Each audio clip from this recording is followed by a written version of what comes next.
to Distinguished Forum Member Suleiman Mamutov. Thank you, Madam Chair. I wish to thank Mr. Jeffrey Roth, the author of the study, and all of those who co-wrote and reviewed it. Several points from it and from this session resonated with me strongly.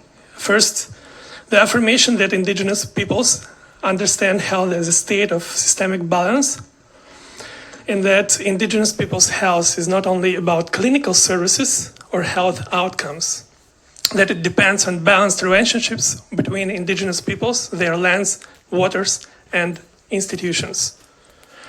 This holistic understanding must be reflected in state policies and in the policies of international organizations.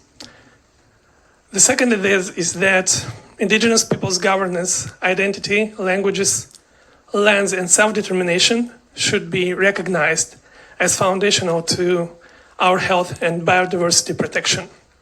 Yet some state representatives continue framing this agenda narrowly, focusing solely on access to healthcare services. I therefore support the recommendation for states and international organizations, both intergovernmental and non-governmental, to recognize, adopt, and operationalize a holistic approach to Indigenous people's health. Finally, I cannot ignore the comments made by the Russian Federation's delegation.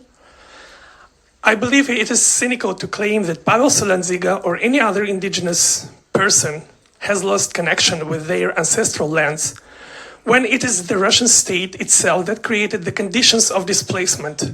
For years, Russia has criminalized Indigenous peoples' activists and human rights defenders, forcing many of them into exile, and more recently, persecuting those who opposed Russia's war of aggression against Ukraine.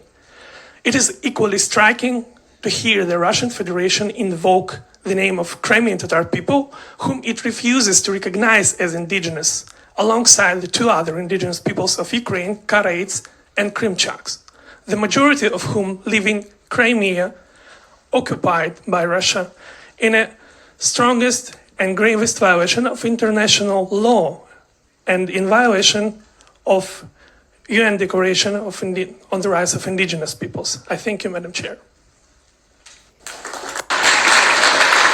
I thank the Distinguished Forum Member.